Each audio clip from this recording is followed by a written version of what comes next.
오늘은 부활주일을 앞두고 종려주일 예배와 성찬 예배로 주님께 드리는 날입니다. 이 거룩한 주일에 주님의 은혜와 사랑에 함께 하시기를 예수님의 이름으로 축원합니다. 종려주일은 사순절의 6번째 주일입니다. 종려주일이라는 말의 유래는 예수님께서 마지막 사명인 십자가를 지시기 위해 예루살렘 성에 입성하실 때 군중들이 종려나무 가지를 들고 흔들며 환영한 데서부터 시작이 됐습니다. 그 당시에 예루살렘 도성에는 1년에 한 번 유월절을 지키기 위해서 수많은 순례객들이 모여들었는데 적게는 100만 명에서 많게는 270만 명까지 모여들었습니다. 유월절이란 과거 이스라엘 백성이 애굽의 포로로 잡혀 있을 때 하나님께서 그들을 애굽에서 구원하시기 위해 죽음의 사자를 보내셔서 애굽 안에 있는 모든 장자들을 죽게 하실 때 하나님 명령에 순종해서 어린 양의 피를 문설주와 임방에 바른 집은 죽음의 재앙이 건너감으로 목숨을 건진 사건을 기념해서 지키는 절기였습니다. 유월절이라는 말은 넘어가다라는 뜻입니다. 넘을 유, 넘을 월자입니다. 어린 양의 피를 바른 집들은 죽음의 재앙이 넘어가고 구원을 얻었기 때문에 영어 표기로 유월절을 패스오버라고 부르는 것입니다. 예수님은 이스라엘의 대절기인 이 유월절 닷새 전에 예루살렘 성에 입성하셨습니다. 그리고 5일 후에 유월절이 시작이 되는 첫날이자 안식일이 시작되는 그 직전 금요일에 십자가에 달려 죽으셨습니다. 유월절에 어린 양의 피를 바른 집은 죽음의 재앙이 그 집에 들어가지 않고 넘어갔던 것처럼 마찬가지로 세상죄를 지고 가는 어린 양으로 오신 예수님의 십자가를 붙드는 모든 사람은 죄와 사망에서 구원을 얻게 된다는 것을 보여주신 것입니다. 예수님은 그 십자가의 사명을 이루시기 위해서 종려주일인 오늘 예루살렘 성에 들어가시기 위해 그 앞에 서셨습니다. 그리고 5일 후인 이번 주 금요일 아침에 인류의 모든 죄를 대신 짊어지시고 십자가 위에서 죽으셨습니다. 우리는 늘 우리가 하고 싶은 일만 하기를 좋아합니다. 내가 원했던 일이 오면 기분 좋아하며 그 일을 하고, 내가 원하던 일인데 기회가 오지 않으면 찾아가서라도 그 기회를 잡아 하고 싶은 일을 해야 직성이 풀립니다. 내가 하고 싶은 일은 자발적으로 열심히 하고, 내가 하고 싶지 않은 일은 남이 시켜도 안 하겠다는 것은, 어떤 일을 열심히 해도 그것은 자기 중심적인 것이지 주님의 뜻을 생각하고 하는 일은 아닌 것입니다. 우리 주님은 우리들에게 하고 싶지 않은 일을 하라고 하실 때가 있으십니다. 오히려 주님께 영광이 되고 주님 보시기에 위대한 일은 우리가 느끼기에 하고 싶지 않은 일일 때가 더 많습니다. 십자가를 지는 일이 바로 그런 일인 것입니다. 예수님은 결코 십자가를 지고 싶어 하시지는 않으셨습니다. 그 고통의 짓누름과 괴로움이 얼마나 큰지를 모두 아셨기 때문에 전날 밤 겟세마네에서 성부 하나님께 기도하실 때도 가능하시거든 이 잔을 내게서 옮겨달라고 구하셨습니다. 그 십자가는 사실 주님을 위한 것이 아니었습니다. 죄가 없으신 성자 하나님이신 예수님은 이 십자가와 아무런 상관이 없는 분이었습니다. 이것은 오직 죄를 짓고 또 죄 짓기를 좋아하는 죄인들을 심판하기 위한 사형틀이 십자가인데, 자신과 아무 상관이 없는 이 고난의 십자가를 예수님은 대신 지신 것입니다. 결코 기뻐서 지신 것이 아니었습니다. 즐거운 마음으로 지신 것도 아닙니다. 기회가 왔다고 좋아하며 지신 것도 아니었고, 그 일이 너무 좋아서 기회를 만들어서 가며까지 지신 것도 아니었습니다. 십자가를 지시는 것은 오직 죄악된 인류를 구원하시기 위한 하나님의 계획이셨고, 예수님은 그 성부 하나님의 뜻에 순종하신 것입니다. 사람들이 이것이 나의 십자가이다 라는 말을 하기 좋아합니다. 어떤 사람은 시어머니가 나의 십자가다라고 말을 합니다. 어떤 분은 며느리가 자기의 십자가다라고 말을 합니다. 말 안 듣고 사고만 치는 망나니 아들이 나의 십자가다라고 말을 하는 것입니다. 모두가 자기 입장에서 자기에게 고통을 주는 대상을 십자가다라고 말합니다. 십자가의 의미를 잘못 알고 있는 것입니다. 우리는 예수님께서 십자가를 지신 이유를 살펴보면 십자가의 참뜻을 이해할 수 있게 됩니다. 십자가의 진정한 의미는 나와 전혀 상관이 없는 다른 사람의 고통을 대신해서 지는 것입니다. 다른 사람이 지어야 될 것을 대신 지어주는 것이 십자가인 것입니다. 한국의 유명한 목사님 중에 김장환 목사님이 계십니다. 전쟁 고아였던 그분은 미군 부대 주변에서 미군들이 먹다 남은 음식을 먹으며 미군들의 심부름을 하는 하우스보이로 생계를 유지해야 했습니다. 그런데 미군 중에 칼 파워스 상사가 김장한 소년을 아껴 주었습니다. 칼 파워스 상사는 크리스찬이었습니다. 그는 소년 김장한의 삶을 안타깝게 생각하고 너 나와 함께 미국 가지 않을래? 그를 미국으로 초대하고 그를 돌보기 위해 그를 양아들을 삼았습니다. 두 사람의 나이가 차이가 많지 않았습니다. 칼 파워스도 젊은 군인이었고 김장한 소년은 17살이었기 때문입니다. 그럼에도 칼 파워스는 김장한이 미국 국적을 가질 수 있도록 그를 양아들로 삼아 주었습니다. 그리고 김장한이 학교를 다니도록 도와주었습니다. 대학을 졸업할 때까지 학비를 대주었습니다. 그 때문에 칼 파워스는 결혼도 못했습니다. 김장한이 대학을 다 졸업하고 목사가 된 후에 칼 파워스는 결혼을 했습니다. 그 후 십수년 흘러서 1973년 20세기의 최고의 부흥사라 불렸던 빌리그레암 목사님이 한국을 방문했을 때 여의도 광장에서는 이 부흥회에 참석하기 위해 100만 명이라는 지금까지 어느 누구도 상상할 수 없는 인파가 모이게 되는데 그때 빌리그레암 목사님 옆에서 빌리그레암 목사님이 오른손을 들고 선언을 하면 같이 오른손을 들어 그 내용을 통역하고 빌리그레암 목사님이 양손을 뻗치면 같이 양손을 뻗치면서 그 내용을 그대로 여과 없이 너무나도 탁월하게 통역하는 혜성같이 나타난 목사가 있었는데 바로 빌리 김장한 목사였습니다. 그는 우리나라에서는 극동방송 이사장으로 세계에서는 2억의 성도를 가지고 있는 세계 침례교단의 총재로 활동하며 귀하게 목회를 했습니다. 그런 그가 훌륭한 인물이 될 수 있었던 것은 과거 김장한의 소년의 가난한 삶이라는 이 십자가를 대신 지어주었던 미국 상사 칼 파워스가 있었기 때문이었습니다. 십자가는 이와 같이 나와 전혀 상관이 없는 다른 사람의 고통을 대신해서 지는 것을 뜻합니다. 다른 사람이 지어야 될 것을 대신 지어주는 것이 바로 십자가인 것입니다. 나와 전혀 상관이 없는 사람이 옷이 없어 고통스러워할 때 그에게 옷을 지원해 주는 것이 십자가입니다. 나와 전혀 상관이 없는 이웃이 음식이 없어 배고파할 때 그에게 음식을 제공해 주는 것이 십자가입니다.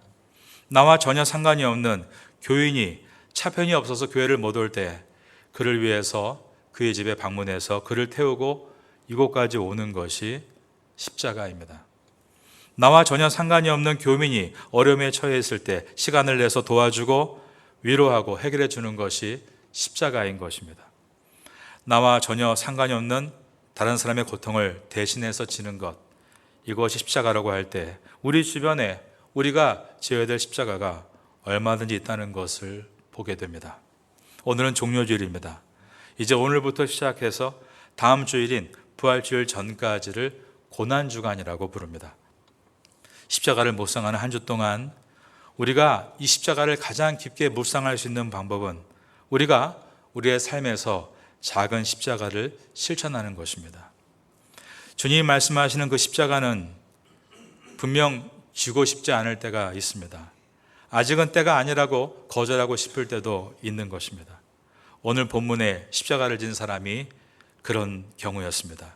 오늘 본문에는 구레네 시몬이라는 사람이 등장하고 있습니다. 구레네라는 시골에서 온 이 시몬은 갑자기 로마 군인에게 붙잡혀서 십자가를 지게 되었습니다. 이 십자가는 원래 예수님의 십자가였습니다. 그날 예수님은 십자가를 지고 처형대가 있는 갈보리 언덕을 향해 올라가고 계셨습니다. 하지만 전날 밤새도록 겟세마네 동산에 기도하신 후에 새벽과 아침에 헤로드 왕과 안티파스와 빌라도에게 신문을 받으셨습니다. 그리고 로마 군에게 채찍으로 모질게 맞으셨는데 살이 다 뜯길 만큼 맞으심으로 쇠약할 대로 쇠약해진 몸이 되어 버리셨습니다. 그러자 로마 군사들이 보기에 도저히 그가 자기 처형 도구인 이 가로대를 메고 처형 장소까지 가기가 어려울 것이라고 판단했습니다.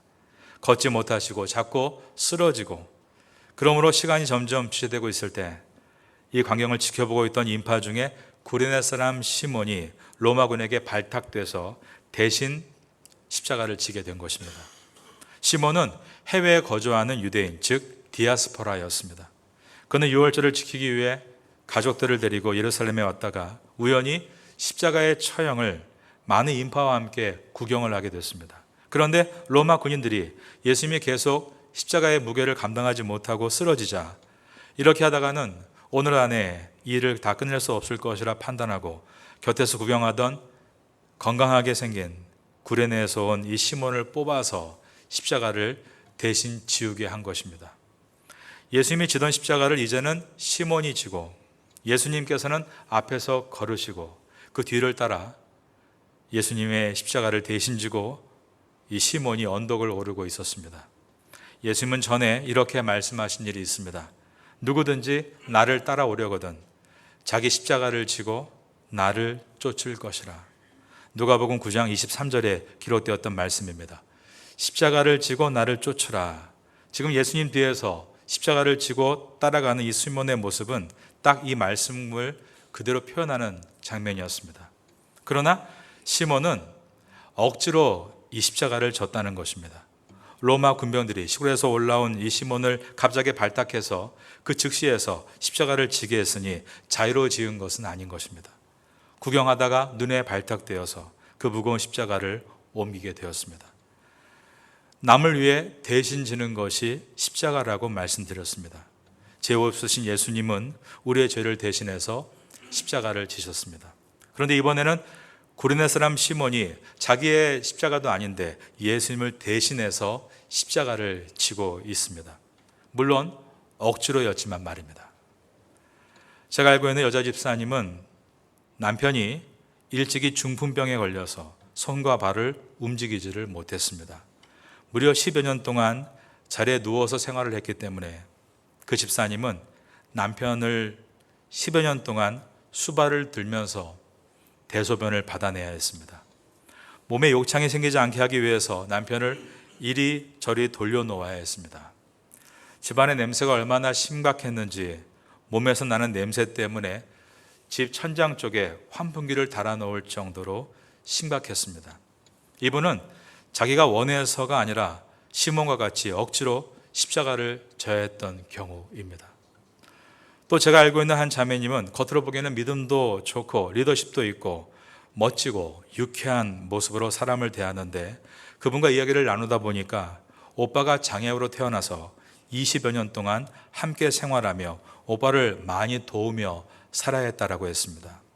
이분도 자기가 원해서가 아니라 시몬과 같이 어쩔 수 없이 억지로 십자가를 져야 했던 경우입니다. 그러면 우리가 모두가 다 십자가가 있다라고 여겨집니다. 나 아닌 다른 사람의 고통을 대신해서 지는 것이 십자가라고 할 때 그 십자가란 나의 도움이 필요한 내 가족도, 또 우리 교회의 교인도, 또 우리의 친척들도, 내가 속해 있는 태국 땅에 있는 이웃들도 우리의 십자가가 되는 것입니다. 즐거워하며 지는 것도 있지만 어떤 상황에서는 기쁨으로 그것을 지지 못하고 솔직히 질질 끌려가듯이 그 관계 속에서 힘겹게 십자가를 억지로 지고 갈 때도 있는 것입니다. 그 십자가가 어떤 때는 얼마나 무게에 느껴지는지 그 무거운 무게가 나를 땅 밑으로 눌러버리는 것 같은 그러한 고통을 느끼기도 합니다. 어떤 때는 내 마음이 너무 가난해져서 나는 패배한 것 같은 그러한 심각한 고독이 몰려올 때도 있습니다. 그러나 예수님 때부터 지금까지 십자가는 언제나 기적을 일으켰습니다. 아까 말씀드린 중풍병이 든 남편을 10년 동안 간호했던 그분의 이름은 박인영 집사님입니다. 자신에게 찾아온 십자가가 그는 그것을 처음에는 억지로 져야 했지만 10여 년의 투병 생활을 한 남편에게 예수님을 전함으로 믿지 않던 남편이 복음을 받아들이고 마지막에는 예수 그리스도를 영접하고 천국 시민이 되어서 하늘나라로 파송했습니다. 장례배를 모두 마치고 그분이 했던 말이 기억납니다. 10여 년 동안 원하지 않던 일을 만나 고생 많이 했지만 그만큼 하나님의 사랑을 또한 깨달을 수 있었습니다. 처음에는 나에게 고통을 주는 남편이 미웠지만 후반기에는 남편이 너무나 사랑스러웠습니다. 왜냐하면 남편을 간병하면서 하나님이 나를 어떻게 돌보시는지 깨달았기 때문입니다. 남편을 돌보면서 하나님의 사랑을 조금은 알게 된 것 같습니다. 그분은 남편을 대신해서 목욕을 시켜주고 대소변을 받아내고 성경을 읽어주고 복음을 전해주었을 때 분명 억지로 지은 십자가였지만 그 속에서 깊은 신앙인으로 거듭났던 것입니다. 십자가가 만들어낸 기적입니다. 아까 두 번째로 말씀드린 자매님은 제가 대학교 기독교 동아리 선배님이셨습니다. 오빠가 장애우로 태어나 20년 이상을 장애우가 있는 가정에서 생활하며 뇌성마비인 오빠의 옷도 입혀주고 책도 읽혀주면서 오히려 자기의 믿음도 좋아지고 리더십도 생기고 웬만한 어려움에는 웃음을 잃지 않는 유쾌한 사람이 될 수 있었다라는 말이었습니다. 십자가로 기적을 만들어낸 것입니다.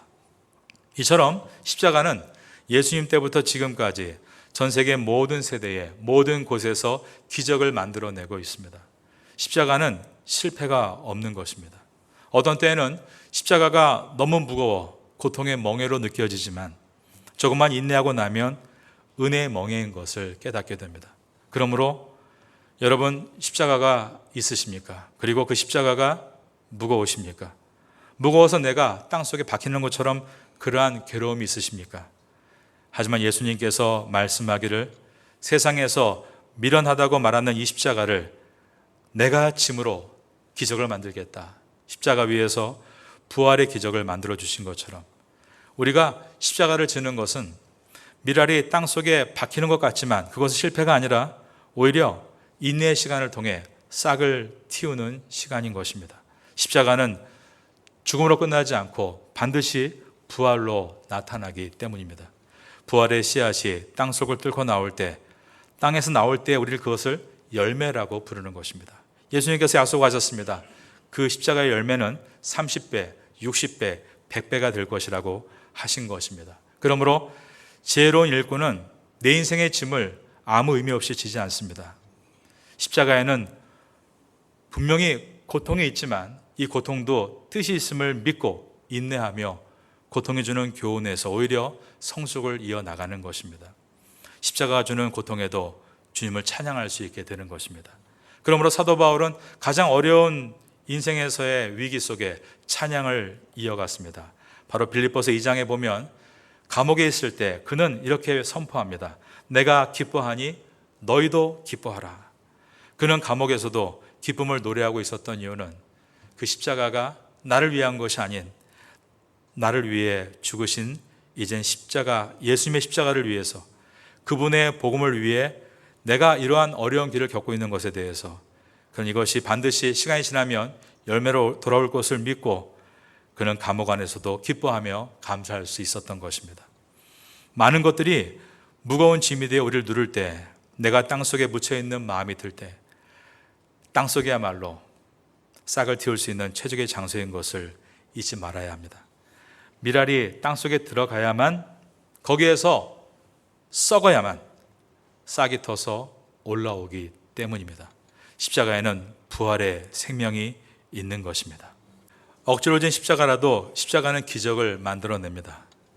시몬이 졌던 십자가 때문에 그의 아들들인 알렉산더와 루퍼는 초대교회의 기둥 같은 사람들로 쓰임을 받았습니다.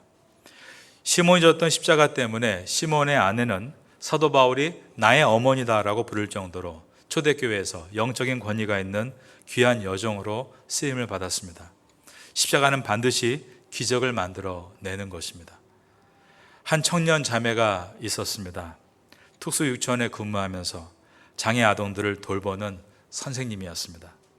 그 유치원에서 소풍을 갈 때면 아이 하나에 선생님 한 분이 다 붙어야 할 정도로 중증 장애 아동들이었습니다. 그래서 자원봉사자가 많이 필요했는데 제가 자원에서 청년 때 여러 번 그 소풍에 따라갔던 일이 있습니다. 그 30년에 있던 자매가 지금 제 아내입니다. 한 번은 소풍을 갔는데 산으로 갔습니다. 소나기가 내리는 겁니다. 그때 제가 얼마나 무서웠는지 모릅니다. 이 장애 아이한테 감기가 오지 않을까 정말 두려운 마음에 아이를 들쳐업고 산을 뛰어내려왔습니다. 근데 모든 선생님들이 그렇게 아이를 끌어안고 비를 흠뻑 맞고 내려온 것입니다.